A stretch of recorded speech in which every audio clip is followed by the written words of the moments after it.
Hello ladies and gentlemen, welcome to my guide on explaining how to lie using statistics in Minecraft.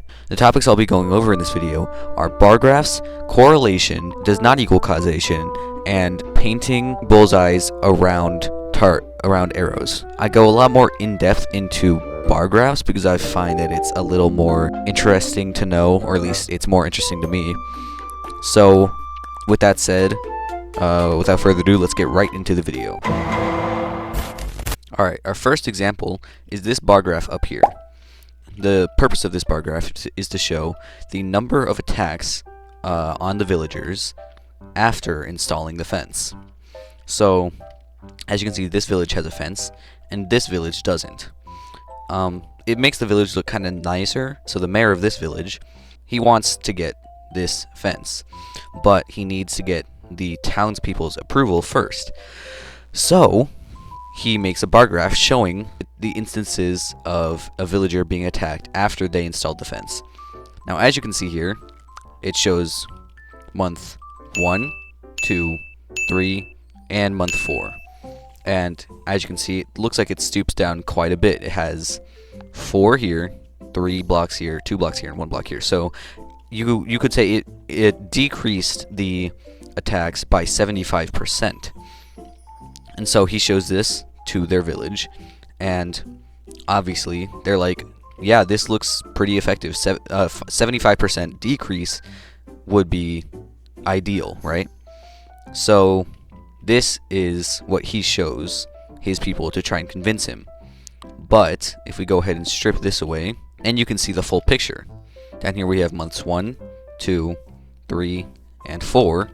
And as you can see, it really doesn't decrease a whole lot. There's still a bunch of attacks. So there's 15 blocks here, which means 15 attacks in 1 month.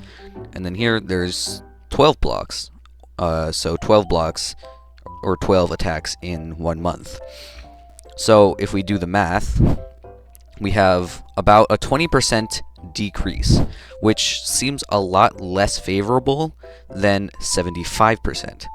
So by just cutting down, by just cutting part of the bar graph and not showing any numbers, you can see that there is really only a 20% decrease when he showed it as a 75.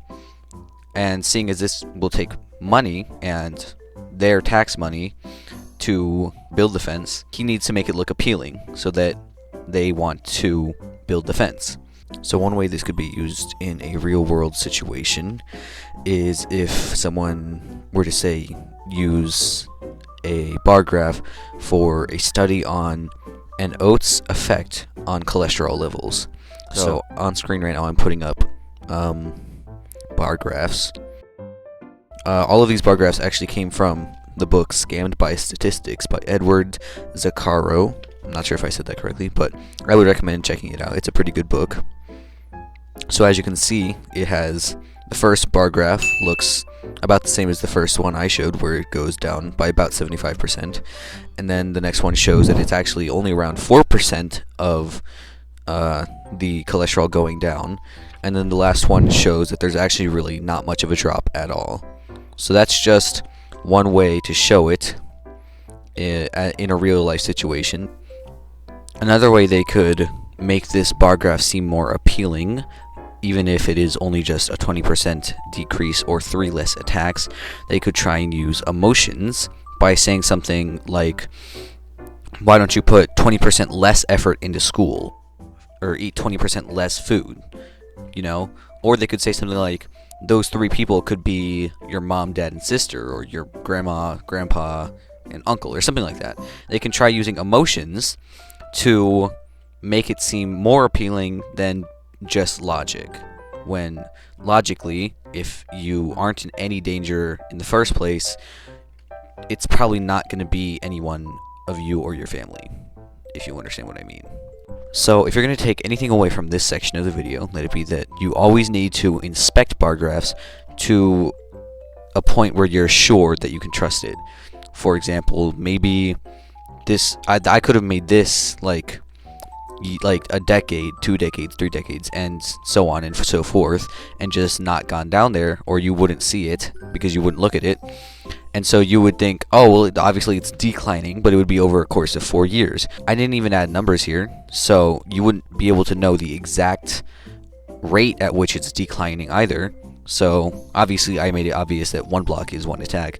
But if that wasn't specified, you would want numbers there to see what exactly is happening. And also, the title is very important. The number of attacks after installing the fence. That could very easily be manipulated to show something different. For instance, maybe it could be, this could have been the increase in attacks, and it just kept getting, it just stopped. So I went on for a while and I didn't explain it very well, so let me explain it here. The increase in attacks and the number of attacks show the exact same amount of data, but the increase in attacks has 10, 7, and 5 going down, and the number of attacks has 13, 20, and 25 going up. They show the same amount of data, but the increase in attacks, so month 1 has 13, month 2 has 20, so that would be an increase of 7, and then month 3 has 5 more, so that would be an increase of 5. So that is basically what's happening here. So whenever you're reading a bar graph, make sure to read the name properly, make sure you know what's happening, make sure there's numbers on the side and the bottom, obviously, and make sure you know what those are trying to portray. So like 1 block is 1 attack, and then down here make sure you know what this is. So 1 month, each month there was X amount of attacks. So the next topic I want to talk about is correlation. So let's say the mayor of this village wants to sell these 3 houses because they're vacant, and they're trying to sell them to these villagers over here. So what's one thing all villagers like? It's emeralds, right? So if they want to sell these houses to those people over there, they have to try and make the houses look like a good deal, right? So they would say something like, the last 3 people that lived in these houses ended up getting rich and having 100 emeralds. Well, instead of looking at any of the facts, they would just look at this face value, and they would say, oh, well, if the last 3 people that lived here got a bunch of emeralds, I might as well go, because I love emeralds, and the last 3 people that lived here had emeralds. So there can't be a coincidence, right? But really what they refuse to look into is that these houses were owned by richer villagers. So the villagers that lived here, let's say they had jobs like farmer, blacksmith, and a librarian, and they got a bunch of emeralds for their jobs. So instead of looking into that and saying, oh, well, I'm not a librarian, blacksmith, or farmer, I am a Fletcher, so I'm not going to make a whole lot of money even if I go there. Instead, they say, well, the last 3 people that lived here got a bunch of money, so I might as well go see if I can get a bunch of emeralds. One way this could be used in a real situation is, say that a toothbrush company is trying to sell more toothbrushes, and so they put up 2 graphs on the advertisement, and one of the graphs says toothbrush sales, and then the other graph says amount of cavities found at that specific time. So it looks like solid evidence. They lay them over, and the amount of cavities goes down as their toothbrush sales go up. So the evidence looks pretty good, right? What they don't show is that the amount of dentist appointments at the time of those graphs being taken is much lower every time the amount of cavities found drop. So the only reason that the amount of cavities go down is because there's not as many people looking for cavities, whereas whenever their sales go up, it just coincidentally happens to be at the same time that there's a bunch of dentist appointments, so they find a bunch of cavities because that's when everyone's going. So if you're going to take anything away from this section of the video, let it be that correlation does not equal causation. You might have heard that before. It just basically means just because something happened doesn't mean it's the cause of another thing that happened. even if it looks like it is. This next topic I want to talk about is painting bullseyes on arrows. If you don't know what that means, it basically means when someone makes their experiment or whatever they were doing look like a success by changing what they originally wanted to do in the first place. So just for a quick example, let's say this village wanted to add 10 more houses, right? 5 on each side. But instead they only got 4 more houses, 2 on each side.